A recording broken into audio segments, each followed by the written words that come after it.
Hello viewers, আশা করি ভালো আছো। প্রতিবারে না আপনার সামনে নতুন আরেকটি ভিডিও নিয়ে চলে আসলাম।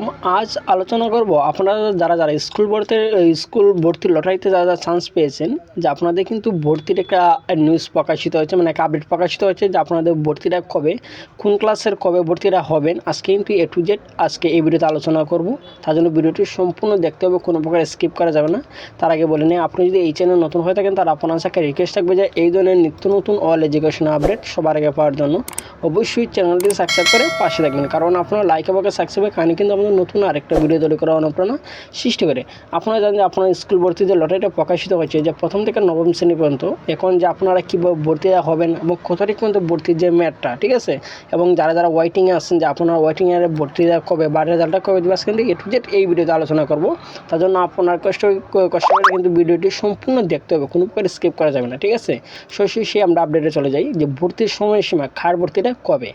যে স্কুল ভর্তির সময়সীমা জানিয়েছে শিক্ষা মন্ত্রণালয় 2025 শিক্ষাবর্ষে মাধ্যমিক পর্যায়ে প্রথম শ্রেণী থেকে নবম শ্রেণী পর্যন্ত ভর্তির লটারির ফলাফল প্রকাশ করা হয়েছে এবং ফলাফল প্রকাশ করার পরে জানতে পেরেছে শিক্ষার্থীরা কোন পর্যায়ে রয়েছে, ঠিক আছে। মূলত 3টা পর্যায়ে কিন্তু বিভক্ত করা হয়েছে নির্বাচিত শিক্ষার্থীদেরকে, যে তারা যে রেজাল্টটা তারা পাবলিশ করেছে যে গতকাল, সেই রেজাল্টের মধ্যে কিন্তু শিক্ষার্থীর 3টা ধাপে কিন্তু শিক্ষার্থীরা আছে, ঠিক আছে। এখন বলুন কোন ধাপ। যে প্রথমে নির্বাচন করা হয়েছে শুধুমাত্র যারা সরাসরি ভর্তির সুযোগ পাবে, অর্থাৎ যে মূল রেজাল্ট যারা নাম এসেছে, ঠিক আছে।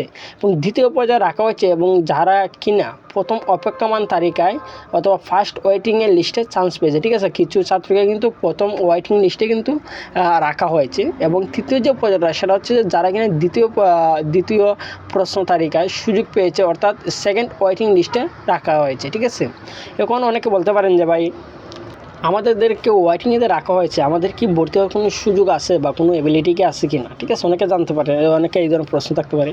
যে বলি, যাদেরকে ওয়েটিংয়ে রাখা হয়েছে তাদের এবিলিটি আছে, যখন আপনি ভর্তি কখন হতে পারবেন, যখন তারা প্রথম অবস্থা যারা চান্সটা পেয়েছে তার মধ্যে কিন্তু অনেক শিক্ষার্থী কিন্তু তারা ভর্তি হবে না, ঠিক আছে। অনেক শিক্ষার্থী আছে তারা ভর্তি হবে না। যারা ভর্তি হবে না, ওই যেগুলো সিট খালি থাকবে, যারা ফার্স্ট ওয়েটিং লিস্টে আছে তাদেরকে মূলত ডাকা হবে, ঠিক আছে। এবং ফার্স্ট ওয়েটিং লিস্টে যারা ভর্তি হবে না, সেকেন্ড ওয়েটিং লিস্টে যারা আছে তাদেরকে কিন্তু ডাকা হবে, ঠিক আছে। এখন বলি যে নির্বাচিত যে শিক্ষার্থী হয়েছেন, যে আপনার ভর্তি থাকবে, অর্থাৎ প্রথম রেজাল্ট লিস্টে কিন্তু ওয়েটিং ছাড়া যেগুলো শিক্ষার্থী আছে, ঠিক আছে, যারা কিনা প্রথম রেজাল্ট লিস্টে নাম এসেছে তাদের ভর্তির জন্য শিক্ষা মন্ত্রণালয় থেকে সময় প্রদান করা হয়েছে আগামী 18 ডিসেম্বর। আজ কিন্তু 18 ডিসেম্বর আসতে কিন্তু শুরু হয়ে গেছে, ঠিক আছে। 18 ডিসেম্বর থেকে 23 ডিসেম্বর পর্যন্ত কিন্তু আপনার বেশি দিন সময় নেই, কিন্তু যে 5 দিনের সময় ভিতরে কিন্তু আপনি ভর্তিটা হতে হবে। তো 18 ডিসেম্বর থেকে 23 ডিসেম্বর পর্যন্ত এই সময়ের মধ্যে শিক্ষার্থীদের ভর্তি হতে হবে। এরপরে গেল যে কোন শিক্ষার্থী ভর্তি হতে পারবে না, তার সময় অনুযায়ী শিক্ষার্থীকে ভর্তি হওয়ার জন্য নির্দেশনা প্রদান করা হয়েছে এবং সঠিক সময়ের পরবর্তী পর্যায়ে ভর্তি হওয়ার সুযোগ থাকবে না। তারা যে তারিখটা এখানে মেনশন করছে যে 18 ডিসেম্বর থেকে 23 ডিসেম্বর, এর ভিতরে কিন্তু আপনাদের মূলত ভর্তি হতে হবে, ঠিক আছে। এরপর যদি আপনারা ভর্তি হতে চান, যাদের নাম এসে কিন্তু তার ভর্তি হওয়ার কিন্তু তারা সুযোগ দেবে না, ঠিক আছে। তার জন্য আপনার 23 তারিখের ভিতরে কিন্তু আপনার ভর্তি হতে হবে। এখন বলি যে প্রথম অপেক্ষামান তালিকা, অর্থাৎ ফার্স্ট ওয়েটিং লিস্টে যারা কিনা প্রথম অপেক্ষামান তালিকায় সুযোগ পেয়েও যেতে তাদেরকে অপেক্ষা করতে হবে ভর্তির মূল পর্বের জন্য, ঠিক আছে। মূল পর্বে যখন স্কুলগুলো ভর্তি করাবে তারপর তাদের সুযোগ দেওয়া হবে। এক্ষেত্রে তাদের জন্য সময়সীমা নির্ধারণ করা হয়েছে যে আগামী 24 ডিসেম্বর থেকে 27 ডিসেম্বর পর্যন্ত, ঠিক আছে। যে আপনারা যারা ফার্স্ট ওয়েটিং লিস্টে আছেন, যে আপনাদের কিন্তু 24 ডিসেম্বর থেকে কিন্তু 27 ডিসেম্বর পর্যন্ত শিক্ষার্থীদের ভর্তি হওয়ার সুযোগ পাবে। এবং এই সময় ব্যতীত অন্য কোনো শিক্ষার্থী কোনো সময় শিক্ষার্থীদের ভর্তি হতে পারবে না এবং নির্ধারিত সময়ে যেতে হবে। এখন বলি যে যারা দ্বিতীয় ওয়েটিং লিস্টে আছেন, যে সেকেন্ড ওয়েটিং লিস্ট, যারা কিনা দ্বিতীয় অপেক্ষামান তালিকায় রেজাল্ট এসেছে তাদেরকে অপেক্ষা করতে হবে একটু বেশি সময় ধরে, ঠিক আছে।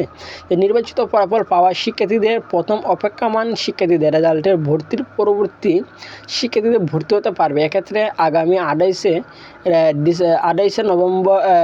ডিসেম্বর এবং 29 ডিসেম্বর ভর্তি হওয়ার সময় সীমা নির্ধারণ করা হয়েছে। যে যারা সেকেন্ড ওয়েটিং লিস্ট আছে তাদের ভর্তির সময় কিন্তু একদিন দেওয়া হবে, এই সময় ভর্তি হতে হবে এবং কোনো ভর্তির সময় সময়সীমা পরিবর্তন করা হবে না, তাই সঠিক সময়ের মধ্যে ভর্তি হতে হবে। ঠিক আছে, আশা করি বুঝতে পারছেন। যারা যারা আপনার স্কুল ভর্তির লটারির মধ্যে চান্স পেয়েছেন যে আপনাদের ভর্তিটা কবে, তারপর যেন আপনি থাকেন অবশ্যই কমেন্ট করে জানাবেন। আর যদি ভিডিওটি ভালো লাগে থাকে অবশ্যই লাইক দেবেন। আর আপনি যদি এই চ্যানেল নতুন হয়ে থাকেন তার আপনার সাথে রিকোয়েস্ট থাকবে যে এই ধরনের নিত্য নতুন অল এডুকেশন আপডেট সবার আগে পাওয়ার জন্য অবশ্যই চ্যানেলটি সাবস্ক্রাইব করে পাশে থাকবেন। ধন্যবাদ, দেখা হবে অন্য কোনো ভিডিওতে।